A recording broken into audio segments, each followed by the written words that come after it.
The book of Deuteronomy is the fifth book of the Bible and the final book of the Torah. After the exodus from Egypt, Israel was at Mount Sinai for 1 year, entering into a covenant with their God. And then they had the disastrous road trip through the wilderness, and the Exodus generation disqualified themselves from entering into the land promised to Abraham. And so Deuteronomy begins with Moses standing in front of this new generation, explaining the Torah.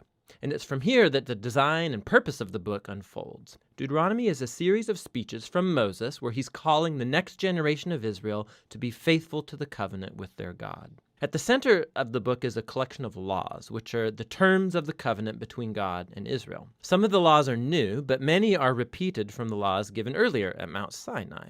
And that's actually where this book gets its name, from a Greek word deuteronomion, which means a second law. Now, surrounding these laws are two outer sections of Moses' speech. Each of these are broken up into two parts themselves. Let's just dive in and we'll see how this whole thing works. So Moses, first of all, summarizes the story so far, and he highlights how rebellious the previous generation was, in contrast with God's constant grace and provision in the wilderness. And God did bring his justice on them, yes, but he did not abandon his covenant promises.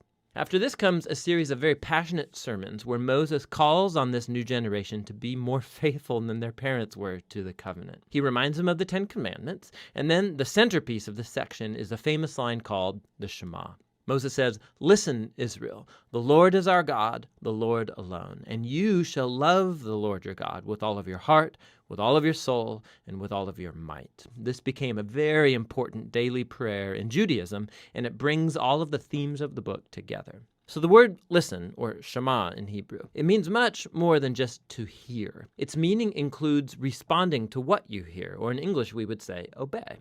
And the word love in Hebrew also means much more than just an emotion or feeling. It's about a decision of wholehearted devotion to God that involves your will and your emotions, your mind and your heart. Now, for Israel, their obedience and devotion to God served a much larger purpose. Obedience to the laws is going to make Israel a unique people among the nations. Just like God said at Mount Sinai, they will become a kingdom of priests. And Moses now says, how? Israel has the chance, by following the laws, to show the whole world the wisdom and the justice of God.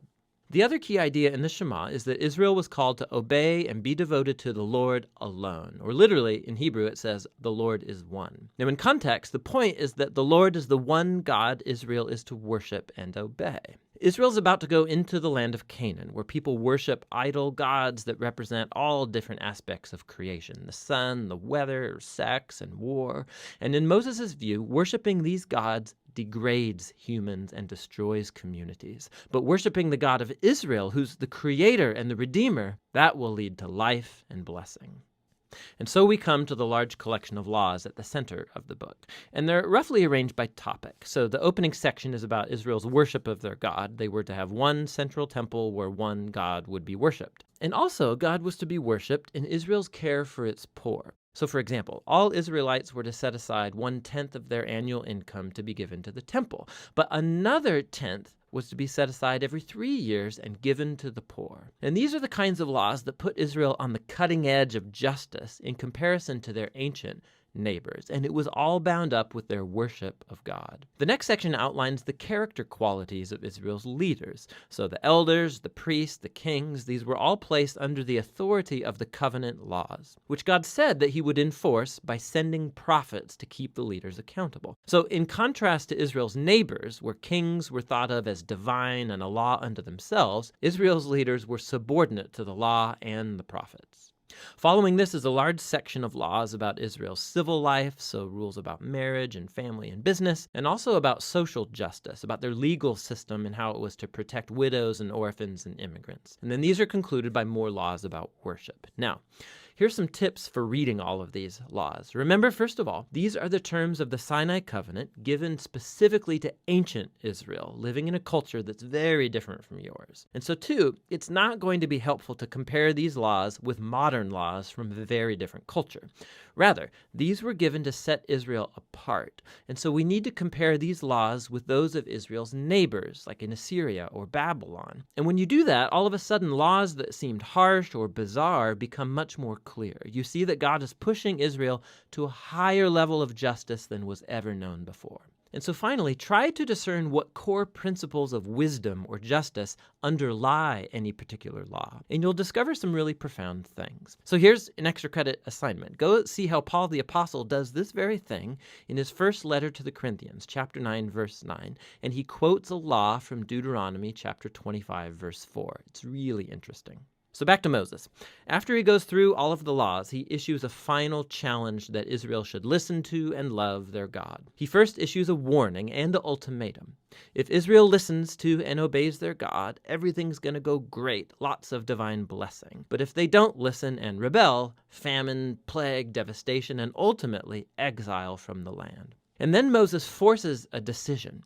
He says, "Today I set before you all life or death, blessing or curse, goodness or evil. So choose life by loving the Lord your God and listening to him." But then Moses says this. He says, "I know that after I die, you're going to rebel and turn away from God and end up in exile." Which is kind of a downer. But then again, he's been with these people for decades, and it becomes clear that his hopes are not very high. But all is not lost, Moses says. One day, when Israel is sitting in exile, at any point, Moses says they can turn back to their God, who will, in his words, circumcise your hearts so that you may love him with all your heart and soul and live. Now, this is a vivid metaphor that's saying something is fundamentally wrong with Israel's heart. It's stubborn and hard. And it's the same thing wrong with the heart of all of humanity. This is going all the way back to the rebellion in the garden. Humans seized autonomy from God. They wanted to define good and evil for themselves, and they ruined God's good world as a result. But one day, Moses says, God is going to do something to transform the hearts of his people so that they can truly listen to and love God from the heart and be led back to true life. And this is the promise that gets picked up by the later biblical prophets, Jeremiah and Ezekiel, the hope for a new heart. So Moses ends his speech with a poem of warning and then of blessing, and then he walks up onto a mountain and he dies. And so the Torah draws to a close. All of the major plot tensions of the biblical story are in place, but left totally unresolved. So when is the descendant of the woman going to come and defeat evil? Or how is God going to rescue the whole world and bless all nations through this family? And how can God's holiness be reconciled with people who are continually rebellious? And how is God going to transform the hearts of his people? You just have to keep reading to find out. But for now, that's what the book of Deuteronomy is all about. Deuteronomy 1. These are the words that Moses spoke to all Israel beyond the Jordan in the wilderness, in the Arabah opposite Suf, between Paran and Tophel, Laban, Hazeroth, and Dizahab. It is 11 days' journey from Horeb by the way of Mount Seir to Kadesh Barnea. In the 40th year, on the first day of the 11th month, Moses spoke to the people of Israel according to all that the Lord had given him in commandment to them, after he had defeated Sihon, the king of the Amorites, who lived in Heshbon, and Og, the king of Bashan, who lived in Ashtaroth and in Edrei.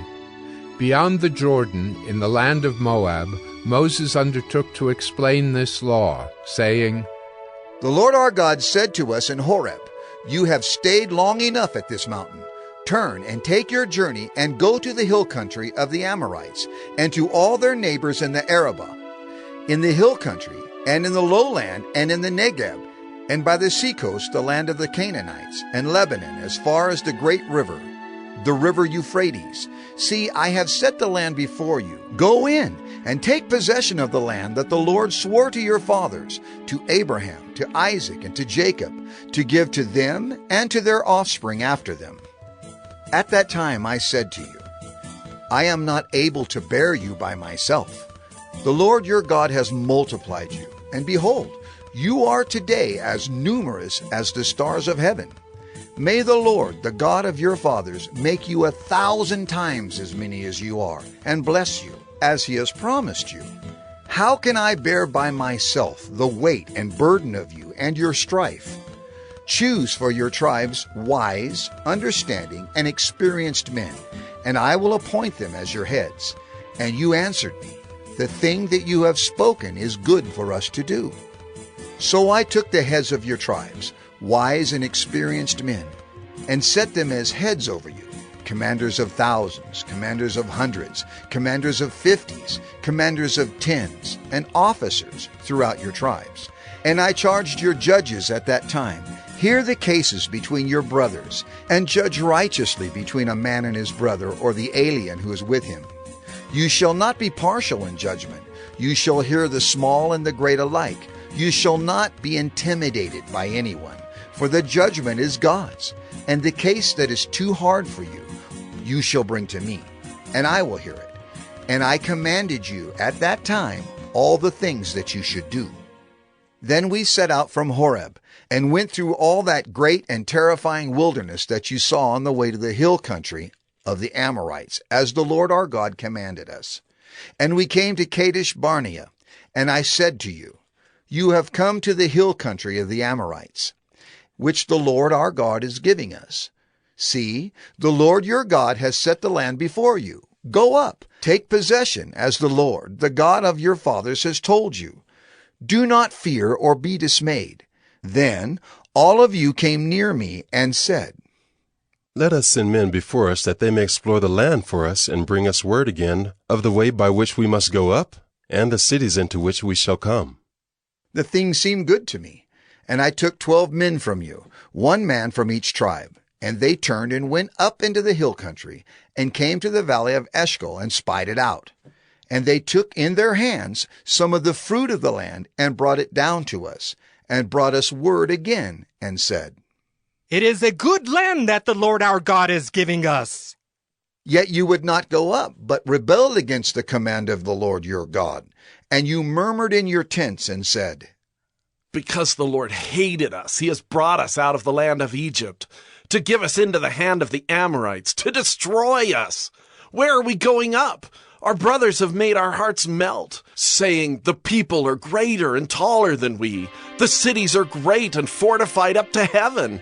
And besides, we have seen the sons of the Anakim there. Then I said to you, Do not be in dread or afraid of them. The Lord your God, who goes before you, will himself fight for you, just as he did for you in Egypt before your eyes, and in the wilderness, where you have seen how the Lord your God carried you, as a man carries his son, all the way that you went until you came to this place. Yet in spite of this word, you did not believe the Lord your God, who went before you in the way to seek you out a place to pitch your tents, in fire by night and in the cloud by day, to show you by what way you should go. And the Lord heard your words and was angered, and he swore, Not one of these men of this evil generation shall see the good land that I swore to give to your fathers, except Caleb the son of Jephunneh. He shall see it, and to him and to his children I will give the land on which he has trodden, because he has wholly followed the Lord. Even with me the Lord was angry on your account, and said, You also shall not go in there. Joshua the son of Nun, who stands before you, he shall enter. Encourage him, for he shall cause Israel to inherit it. And as for your little ones, who you said would become a prey, and your children who today have no knowledge of good or evil, they shall go in there, and to them I will give it, and they shall possess it. But as for you, turn, and journey into the wilderness in the direction of the Red Sea. Then you answered me, We have sinned against the Lord. We ourselves will go up and fight, just as the Lord our God commanded us. And every one of you fastened on his weapons of war, and thought it easy to go up into the hill country. And the Lord said to me, Say to them, Do not go up or fight, for I am not in your midst, lest you be defeated before your enemies. So I spoke to you, and you would not listen, but you rebelled against the command of the Lord, and presumptuously went up into the hill country. Then the Amorites, who lived in that hill country, came out against you and chased you as bees do, and beat you down in Seir, as far as Hormah. And you returned and wept before the Lord. But the Lord did not listen to your voice, or give ear to you. So you remained at Kadesh many days, the days that you remained there. Deuteronomy 2. Then we turned and journeyed into the wilderness in the direction of the Red Sea, as the Lord told me. And for many days we traveled around Mount Seir. Then the Lord said to me, You have been traveling around this mountain country long enough. Turn northward and command the people. You are about to pass through the territory of your brothers, the people of Esau, who live in Seir, and they will be afraid of you. So be very careful. Do not contend with them, for I will not give you any of their land, no, not so much as for the sole of the foot to tread on, because I have given Mount Seir to Esau as a possession. You shall purchase food from them for money, that you may eat, and you shall also buy water of them for money, that you may drink. For the Lord your God has blessed you in all the work of your hands. He knows you're going through this great wilderness. These 40 years the Lord your God has been with you. You have lacked nothing. So we went on, away from our brothers, the people of Esau, who live in Seir, away from the Arabah road, from Elath and Ezion Geber. And we turned and went in the direction of the wilderness of Moab. And the Lord said to me, Do not harass Moab or contend with them in battle, for I will not give you any of their land for a possession, because I have given Ar to the people of Lot for a possession. The Emim formerly lived there, a people great and many, and tall as the Anakim.